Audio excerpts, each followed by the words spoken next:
Imagine a book that has shaped civilizations, inspired countless individuals, and survived the test of time. Could a book hold such power? Today we explore the Quran, the holy text of Islam, and its remarkable journey from revelation to compilation. In the barren deserts of 7th century Arabia, in the city of Mecca, the Quran began its journey. The angel Gabriel, revered in Islamic tradition, visited a man named Muhammad.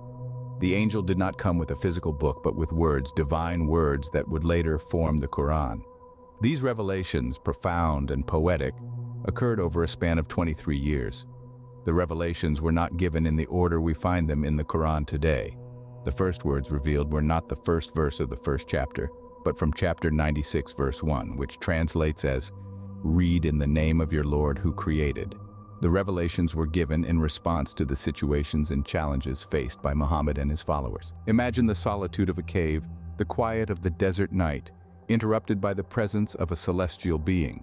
This was the setting for Muhammad's first encounter with the angel Gabriel.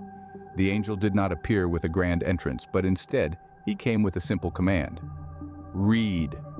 Muhammad, who was illiterate, was understandably frightened and confused. He replied, "I do not know how to read." The angel persisted, repeating the command until Muhammad understood that he was not being asked to read words on a page, but to recite words given to him. He was to become a conduit for divine revelation. This encounter marked the beginning of a profound transformation. Muhammad, a humble merchant known for his honesty and integrity, was chosen to become a prophet, a messenger of God. This was not a role he sought, and the weight of the responsibility was heavy. Yet, he accepted it with grace, forever changing the course of his life and ultimately the history of the world. The emotions felt by Muhammad during this time were intense. There was fear, certainly, but also awe, humility, and a profound sense of purpose. He would spend nights in prayer, contemplating the enormity of his mission, seeking strength and guidance from God. This encounter with the angel Gabriel was not just a pivotal moment for Muhammad, but the dawn of a new era in human history. It was the beginning of the revelation of the Quran, a living book that continues to inspire and guide millions of people around the world today. Imagine a puzzle, a divine puzzle, where each piece is a revelation, each one coming at the right time, in the right order to guide Muhammad through the challenges he faced. The revelations did not come all at once, but over a period of 23 years, each one responding to the specific circumstances of Muhammad's life and the community he led. The first revelation, "Read," was a command that signaled the beginning of Muhammad's prophethood. The following revelations gradually introduced the fundamental principles of Islam: the oneness of God, the importance of prayer, the necessity of charity, and the concept of the afterlife. Each revelation was not just a message, but a source of strength and guidance for Muhammad, providing him with the wisdom and courage needed to face the trials that lay ahead. The revelations also addressed societal issues, challenging the prevailing norms of the time and offering a new vision of a just and compassionate society. They were not just words to be recited, but principles to be lived. The revelations were compiled into the Quran, a living book that continues to guide millions of people around the world today. The order of the revelations is a testament to the divine wisdom and compassion, each one coming at the right time, in the right order, to guide Muhammad and his followers on their journey towards spiritual enlightenment and societal reform. The order of revelations is not just a chronology, but a divine narrative that unfolds over time, providing a roadmap for the spiritual journey of every believer. Muhammad's life was a testament to the teachings of the Quran. He was born in Mecca in 570 AD into a society marked by tribal warfare and economic inequality. Orphaned at a young age, he was raised by his grandfather and uncle, who instilled in him the values of honesty, integrity, and compassion. As he grew older, he became known as Al-Amin, the trustworthy one, earning the respect of his community. He was a successful merchant, but he was not consumed by material wealth. He often retreated to the cave of Hira to meditate and reflect, seeking solace from the materialism and injustice of his society. His life took a dramatic turn when he received the first revelation at the age of 40.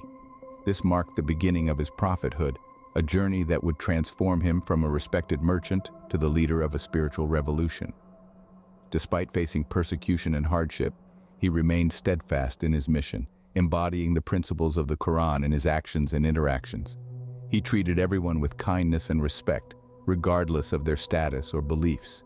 He championed the rights of the oppressed and marginalized, challenging the social norms of his time. His life was a living example of the teachings of the Qur'an. He exemplified the principles of humility, compassion, and social justice, transforming his society from the inside out. His character was a reflection of the divine message he received, a testament to the transformative power of the Qur'an. His life was not just a biography, but a guidebook for all those who seek to live the teachings of the Qur'an. His legacy continues to inspire millions of people around the world, offering a model of ethical and spiritual excellence. The companions of Prophet Muhammad played a crucial role in preserving the teachings of the Qur'an. These were the men and women who believed in his message, stood by him during times of hardship, and dedicated their lives to the propagation of Islam. Many of them memorized the Qur'an by heart, ensuring its preservation even in the absence of written records. Among them were key figures who left an indelible mark on Islamic history. Abu Bakr, one of the earliest converts to Islam, was one of Muhammad's closest friends and a staunch supporter. His unwavering faith in the Prophet's mission and his commitment to the teachings of the Qur'an were instrumental in its early dissemination.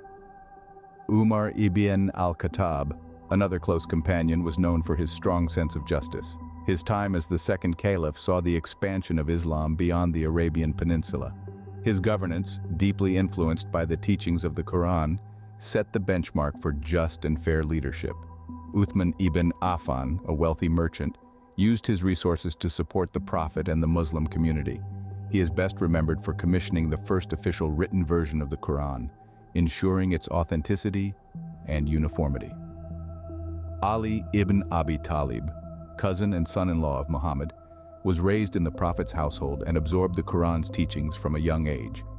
Known for his wisdom and courage, he became the fourth caliph and continued to propagate Islam based on the principles of the Qur'an. The companions' dedication and commitment played a pivotal role in preserving the Qur'an. Their lives, like Muhammad's, were guided by its teachings, and they passed on this legacy to future generations, ensuring the Qur'an remains a living book to this day. As the first caliph, Abu Bakr's role in the compilation of the Qur'an was key. His unwavering faith in the Prophet's mission, coupled with his dedication to the teachings of the Qur'an, made him a crucial figure in its early dissemination. After the passing of Prophet Muhammad, Abu Bakr took on the mantle of leadership, navigating the Muslim community through a period of immense turbulence. He faced many challenges, one of the most pressing being the preservation of the Qur'an's teachings. The Prophet's death had left a void, and there was a dire need to consolidate the revelations to ensure their preservation. Recognizing the importance of this task, Abu Bakr commissioned Zayd ibn Thabit, a trusted scribe and memorizer of the Qur'an, to compile the revelations into a single book. This was a monumental task, requiring meticulous verification of each verse to ensure its authenticity. Despite facing opposition and doubt, Abu Bakr remained steadfast in his commitment to preserve the Qur'an in its entirety. His leadership during this critical period ensured that the words of the Qur'an, as revealed to Prophet Muhammad, were compiled and preserved, providing a tangible reference for future generations. His decision to commission the first official written version of the Qur'an was a testament to his foresight and his deep understanding of the Qur'an's significance. It is through his efforts that we have the Qur'an as we know it today. As directed by Abu Bakr, Zayd ibn Thabit embarked on the monumental task of compiling the Qur'an. Zayd was not only a trusted scribe, but also one of the few who had memorized the entire Qur'an, making him uniquely qualified for this task. The process was painstaking and meticulous. Zayd relied on written records of the revelations, which were inscribed on various materials such as parchment, stones, palm leaves, and bones. But he also relied heavily on the memory of the companions who had memorized the revelations. Each verse had to be verified by at least 2 witnesses, ensuring the authenticity of the script. Zayd's task was not merely a matter of transcription. He had to arrange the revelations in the order that was divinely revealed to Muhammad. This was a work of great responsibility and divine guidance. Throughout the process, Zayd sought guidance from his faith and the collective memory of the Muslim community. His dedication and meticulous work ensured the preservation of the Qur'an in its original form, as it was revealed to the Prophet Muhammad. This compilation under Zayd's supervision became the first official written version of the Qur'an. a testament to the divine words revealed to Muhammad and a guide for all Muslims. The Qur'an, in its final form, is not arranged in the chronological order in which the revelations were received by Prophet Muhammad. Instead, it follows a unique arrangement guided by divine revelation. The longest chapters, or surahs, are generally placed at the beginning, with shorter ones following in decreasing length. This arrangement was not arbitrary. It was believed to be divinely guided and intended to facilitate the understanding and memorization of the text. This non-chronological order also allows for a thematic coherence within each surah, creating a rich tapestry of teachings and principles that provide guidance on various aspects of life. This unique arrangement allows the Qur'an to transcend the constraints of time and space, making its message universally relevant. Each surah, each verse can be seen as a standalone lesson, yet they are all interconnected, forming a comprehensive guide for spiritual and moral conduct. This non-chronological arrangement also invites readers to engage with the text in a non-linear fashion, encouraging personal exploration and interpretation. Thus, the Quran is not merely a book of historical record, but a living text that continues to guide and inspire Muslims around the world. The Quran is more than a religious text. It is a book that has profoundly influenced the course of human history. Its teachings have shaped societies, cultures, and individual lives across the globe. The Quran's moral and ethical guidance has provided a foundation for legal systems and social norms, promoting values such as justice, compassion, and respect for human dignity. The Quran's emphasis on knowledge and learning has also led to significant advancements in various fields of study. During the Golden Age of Islam, Muslim scholars made leaps in mathematics, astronomy, medicine, and other sciences, inspired by the Quran's call to seek knowledge. Moreover, the Quran's rich and powerful language has left an indelible mark on literature and the arts. Its intricate poetic structures and profound metaphors have inspired countless works of literature, poetry, and visual art, contributing to a vibrant and diverse cultural heritage. On a personal level, the Quran serves as a guide for millions, offering spiritual solace and moral guidance. Its teachings have shaped personal identities and life choices, fostering a sense of purpose and direction. In essence, the Quran's impact transcends the boundaries of religion. It is a transformative force that continues to shape our world in myriad ways, from the grand tapestry of global cultures to the intimate contours of individual lives. The Quran's influence is not confined to the past. Today, it continues to resonate with over 1 billion people worldwide, guiding them in their everyday lives and shaping their understanding of the world. It is not just a text, but a living, breathing guide that offers spiritual, moral, and ethical direction. From the daily prayers recited by Muslims to the Islamic laws that govern societies, the Quran's teachings permeate every aspect of life. It inspires charity, compassion, and a deep commitment to justice, shaping the actions of individuals and communities. The Quran also continues to inspire intellectual pursuit.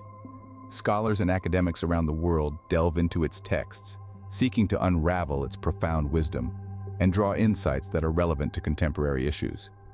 In the realm of arts and literature, the Quran's rich language and profound metaphors continue to inspire artists, poets, and writers, contributing to a diverse and vibrant cultural heritage.